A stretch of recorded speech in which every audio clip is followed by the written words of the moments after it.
Hi, I'm Joanne Banko, author, designer, and sewing educator. And I have a favorite fashion accessory. It's a belt. Belts are full of potential for dressing up clothes, for tying together an outfit, and I certainly have my share of ready-mades that I've purchased from the store, but wait till you see how easy it is to make your own. I've got lots of different styles to show you and some tips and tricks so you can make your own beautiful belts. All right, let's take a look at some of the samples here.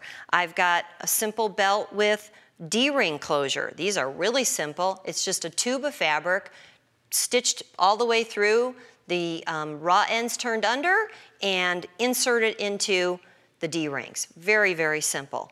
How about elastic? There's some great colored elastics out there. You could buy a novelty buckle, just simply slip in and top stitch the edge. If you think you want to make it washable, then go ahead and consider using some hook and loop closure tape, maybe some snaps. In fact, if you have a belt buckle like this, a novelty belt buckle, and you have a fancy fabric that you maybe want to keep, clean, you can do the same thing. But it's just as easy just to turn under that raw edge, finish it with an overcast stitch even, and have it a single layer, and do a few hand stitches. So you have a really pretty belt with a really novelty, gorgeous buckle. So let's talk a little bit about the ones on the garments here. Very obvious. Again, I'm using a belt to tie together a color scheme. This particular wrap I made from scratch and then made the belt literally from scraps. Just, again, sewed a tube, top stitched it, and then inserted the buckle and made some eyelets. I'm going to show you how to make those eyelets in just a minute here. Look at the plain denim dress. It's another dress just the same as the one I have on, totally different look with totally different colors, and the novelty belt tying that color scheme together. Now when you're considering making the pattern, let's look over at the table here. You can see I've got a pattern piece. Simple shape, it could be squared off at the ends, it could be rounded, it's whatever you choose. Take a look in your closet and see, maybe you'll get some inspiration from some belts that you already have. Now what about determining size? Again, I say go to a belt that you're comfortable wearing and use that even for your positioning for your eyelets, because in all likelihood you're going to be happy with that one. If not, you can certainly adjust when you finish it up. I like to make mine out of pattern tracing cloth, then I've got a grid. It's really easy to measure. How about style as far as width? It's all about comfort, and we all have our own personal preferences. So again, I recommend that you try belts on and see what width do you like. Make a note of that and then very simply make your pattern to match. All right, let's go sit down at the machine. Let me give you a few tips and tricks for actually sewing these belts. So I've got just a little mini belt here as a little sample, and you can see I've got a pointed end. So let me show you how to sew that. I've got my machine set up just with an ordinary straight stitch. I'm not going to continue along the whole length of the belt. We'll just start here and do the little tip part. So we're sewing along, and I'm going to reselect my stitch here. I had another stitch selected, and I'm going to just move that forward just a little bit. Normally I'd want to use a 1/4 inch seam allowance. So guess what? When I have my standard presser foot on this machine, and I change my width to 5.5, it's going to give me just about a perfect 1/4 inch from the edge. So I go along that edge. Here's the key part. When I get to that point, I want to turn that corner, and I want to take 1 or 2 stitches across that point diagonally before I continue around. So I'm going to do that again. Sew up to the next point and take 1 or 2 stitches diagonally. The amount really depends on the thickness of your fabric.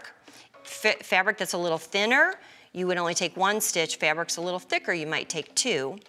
Okay, again, 1 more diagonal stitch. And then pivot again so that I have a really nice semi-rounded corner. Let me take this out of the machine and you can see there. See how those points are just a little bit rounded? What that does is when you actually turn that belt right side out, you've got a nice edge on each one of those points. If we would have pivoted right on the exact seam line, we'd have a little bit too sharp of a point, so by rounding that off just a little bit, it gives it a smoother, nicer look. Now, another thing I like to do on belts is take the time to do top stitching.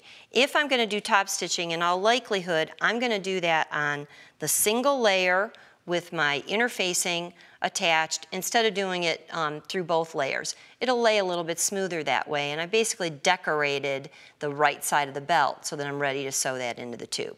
All right, now what about finishing? Well, we've got just a couple more steps, and once our tube is all stitched, turned right side out, then we're able to stitch the overcast on the edge and then make our little eyelets.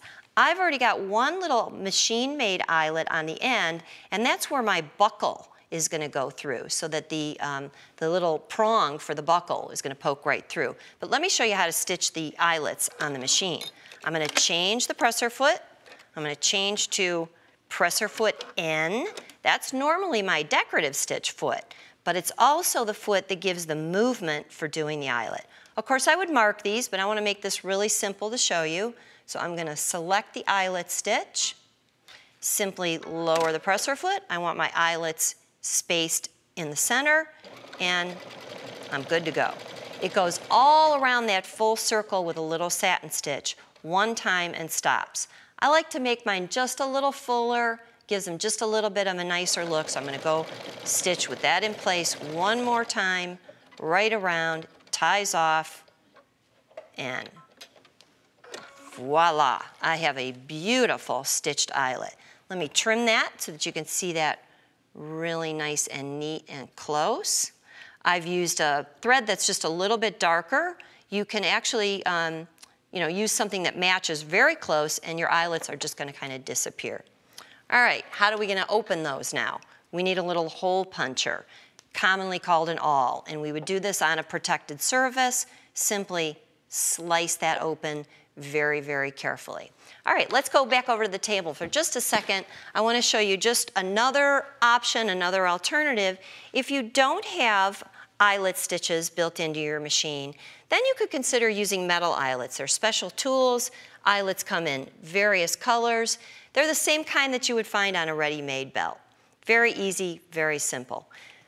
How about turning that tube right side out? Well, there's lots of different tools for that. One of my favorite is just a good old-fashioned dowel rod, especially when I have a really long strip. So today, we've explored a whole bunch of different belt styles. I hope you'll visit the website. We have complete instructions for you, even for this bonus embroidered belt, for making all different kinds of beautiful belts to dress up your wardrobe.